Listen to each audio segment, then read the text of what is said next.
For rebuttal. Good morning. May it please the Court, Steve Bimston and Eduardo Rasco on behalf of the Appellant Mutual Reliance Financial Group. I'd like to reserve 2 minutes for rebuttal. Thank you. The issue raised by this appeal is very straightforward, and that is simply whether the case below was a civil action for damages such that the offer of judgment statute, section 768.79, applies. We believe the answer is clearly yes, because the case below was initiated by Real Estate Sales Force, the appellate, back in 2006 to recover unpaid real estate commissions. And this court affirmed the underlying action. That's correct, Your Honor. And the 4th District Court of Appeal, in 2 cases which I cited in my reply brief, VIP Real Estate Corporation and Coast to Coast Real Estate Incorporation, in both cases, the 4th District determined that when you have a claim for unpaid real estate commissions, what you essentially have is a claim for damages for breach of contract, because the real issue in that sort of case is entitlement to money, and that is precisely the situation with the case below. The real issue was real estate's entitlement to real estate commissions, to money. Okay, but the preceding supplemental, okay, and I get you, the original cause of action was for money damages. Plaintiffs, the broker gets a judgment, then files a preceding supplemental to collect the judgment. Correct. In the preceding supplemental has a pleading. They don't ask for money in the pleading. Well, what they ask for is kind of equitable, what have you. I would disagree with that. I think they were asking for money. I think basically they were asking to apply the money. But they didn't actually ask for any money, right? I mean, they didn't say, and therefore, damages in excess of $15,000. Well, the supplemental complaint was captioned as claims for successor liability. So they were seeking to impose monetary liability, which had already been imposed against the original defendant, 1800. The only thing they wanted was money. Of course. The only thing that, they wanted is money. Of course. The real issue in that case was entitlement to money. There was no claim for injunctive relief. It was just money. And you came in because you're the impleader defendant. And that does make the case below somewhat unique in that, as you mentioned, as Your Honor mentioned, it's within the context of proceedings supplementary, but there is... But they're just asking for the same money against another person. And that's why there's voluminous authority which holds that proceedings supplementary don't create independent causes of action. They're an extension of the original action. Exactly. They continue the underlying action. I'm speaking specifically of Buckley. If you had been joined as an original defendant in the first place, these are all good questions for you, I know. I'm sorry, Your Honor? These are all good questions. If you've been joined as an original defendant in the case, which I assume would have been possible, there would be no doubt that it was a claim for damages. Exactly. That would count, and this is no different. I would submit the analysis is unchanged simply because proceedings supplementary were brought. Certainly, there's nothing in 768.79 which limits its scope to prejudgment proceedings. It just, the scope is simply limited to civil actions for damages. Even 2 cases cited by the appellee in its answer brief. Well, you can even have a DEC action that is considered an action for damages. Sure. If the real issue is entitlement to money, there's no reason why a DEC action could not fall within the scope of 768.79. And in fact, 2 cases cited by the appellee in their answer brief, federal cases out of the Middle District of Florida, in Ray Hill and Estate of Jackson v. Ventus Realty, both out of the Middle District, interpreting 5629, determined that there's nothing substantive bestowed within a supplemental proceeding. The Estate of Jackson court recognized it's a mere mode of execution. So it's essentially, it's an equitable device to enable the judgment creditor to satisfy its judgments. If that's the case, if there's nothing substantive bestowed within proceeding supplementary, the judgment creditor cannot rely upon the proceeding supplementary to define the nature of the action for purposes of 768.79. And I would point out that the fact that Real Estate Sales Force initiated proceeding supplementary to begin with is conclusive to determining whether the action is one for damages, because, for example, if the real issue in the case below was entitlement to injunctive relief, proceeding supplementary would serve no purpose.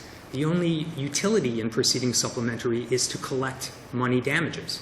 So the fact that they initiated proceeding supplementary, I would submit as conclusive. It's an easy way for a judgment creditor to collect the obligation someone owes. Precisely, exactly. And I would be remiss if I didn't point out that there was no argument or determination below that our offer of judgment was procedurally improper or did not meet the numerical threshold in Chapter 76879. There's no defect issues that There were argued. was below. absolutely no issues as to defectiveness of If the there's offer. no issue, why are you commenting on it? I just wanted to point that out to Yeah, ensure the court is aware. You were right on that one for sure, so you had to I mention it. thought it was a Right. safe ground Yes, to okay. walk on. And with that, I would respectfully request that the court reverse the order on appeal. Thank And you. you still have time for a rebuttal. Thank you. Mr. Bimson. Counsel? Good morning. Good morning, Your Honors, and may it please the Court. Alejandro Alvarez, and together with George Pedro, we represent Real Estate Sales Force. Contrary to the position taken by Mutual Reliance in this appeal, the real issue in this case, as it pertains to the proceeding supplementary, is not a matter of damages.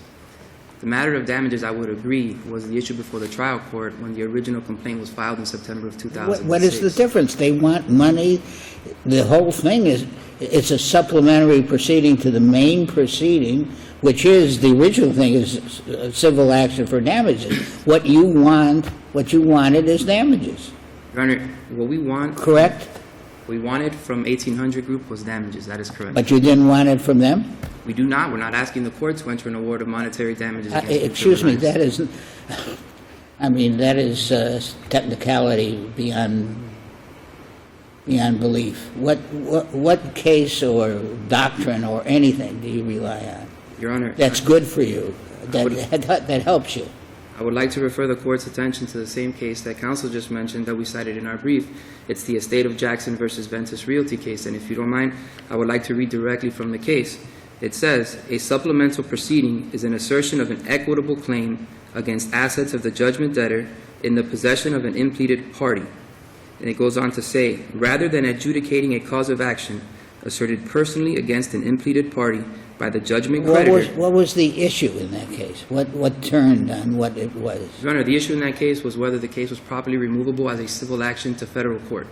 That was the issue in that case. And the court ultimately determined in that case that it wasn't a civil action. And the reasoning is what I'm reading now. The reasoning is, the court goes on to say, in proceeding supplementary, you're not seeking to impose a judgment personally against the impleaded party. What you are seeking is to have the assets of the judgment debtor subject to levy and execution. So the inquiry before the court in the proceeding supplementary is not, as it was in the original case, whether Mutual Reliance is liable for damages to real estate. The issue is whether Mutual Reliance is in possession of any property. If you had won as opposed to losing, what would you have gotten? I'm sorry? If you had If you had won the supplemental proceeding instead of losing it, what would you have gotten? Would have gotten an order subjecting or directing that the property, the identifiable piece What of would you real have property. received in your pocket? What is the property? Because we can read as well the supplemental complaint, and it says that 1800 transferred the property to Mutual with the intent to hinder, delay, or defraud. And Mutual holds the property subject to judgment liens of real estate. And you were asking the trial court to transfer that property back to you. And the question is, what would have been the property that you would have received if you had won the underlying action? Would it not have been money damages? It would have been a piece of real property that ultimately would have been sold, and those proceeds are money that would have been applied to satisfy the judgment. What you would have gotten title to the property? Is that No, what we you? would not have gotten title What to the would you have property. gotten? We would have had a finding by the judge that that title to the No, property sir, belongs to sir, what are 1800 you Group. after in this case? What did you want?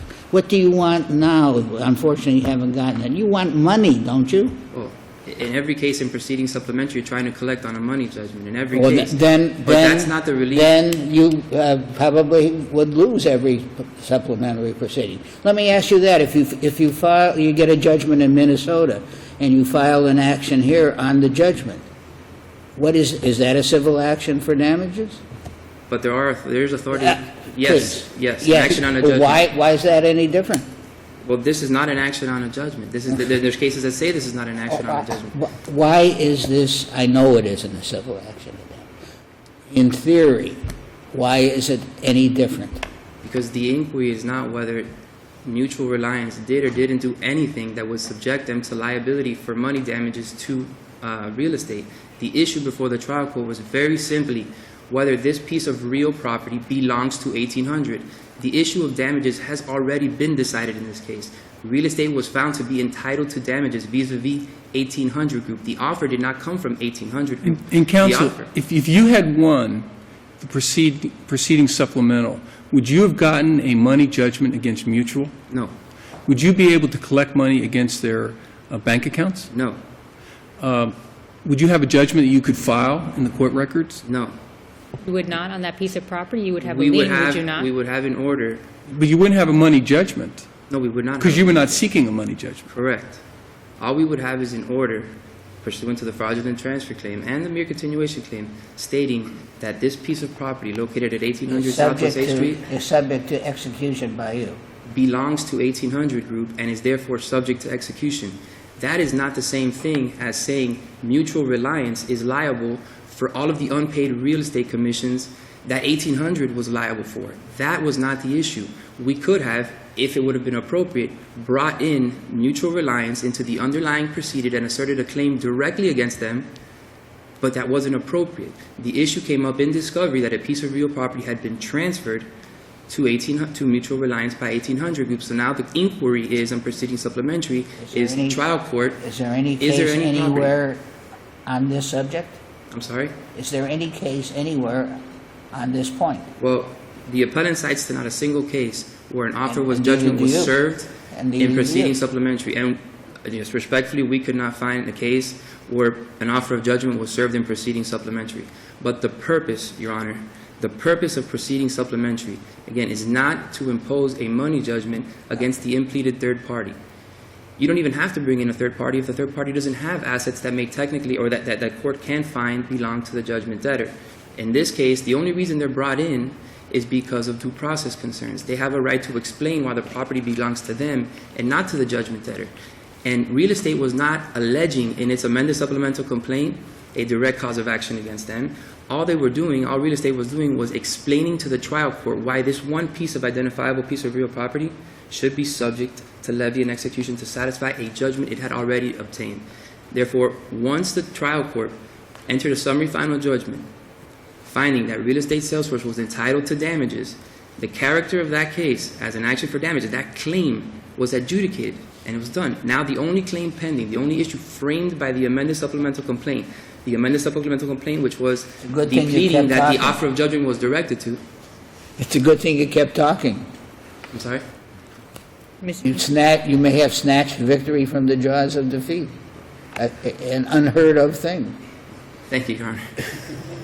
Maybe, Am I running up on my time? I'm No, sorry. you're not. If you are, you better quit.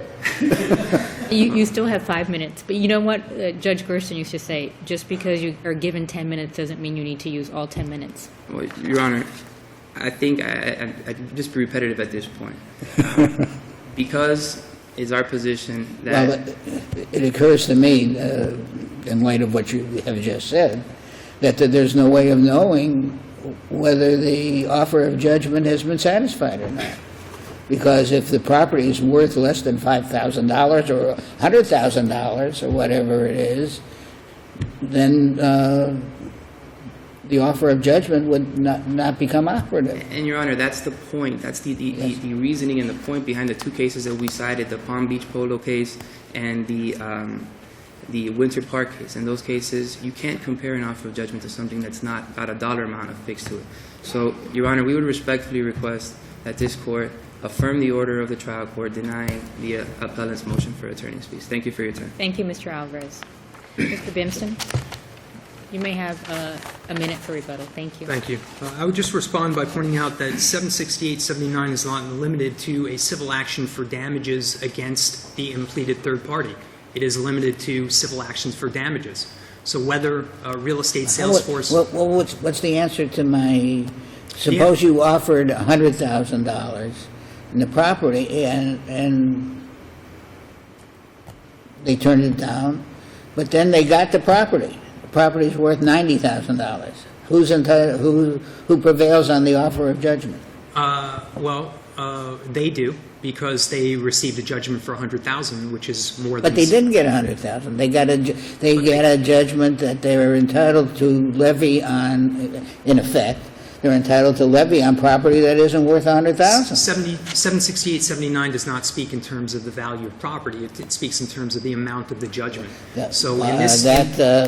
That hurts you a lot. In this situation, the amount of the judgment was already fixed at the time of the offer. So it was basically a binary But analysis. what if they are looking after the property? They're not looking for a, if the property turns out to be, if the property was determined to be theirs in 2007, it's one thing.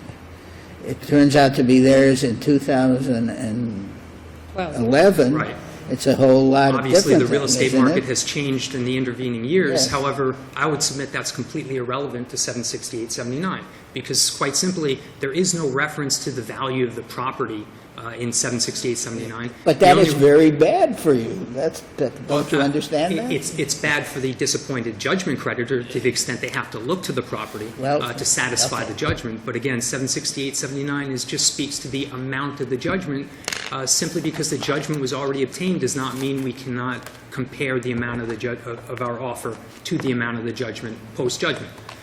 And with that, I would rest. Thank you. Thank you, Mr. Brimson. Thank you, Mr. Alvarez. Have a good day.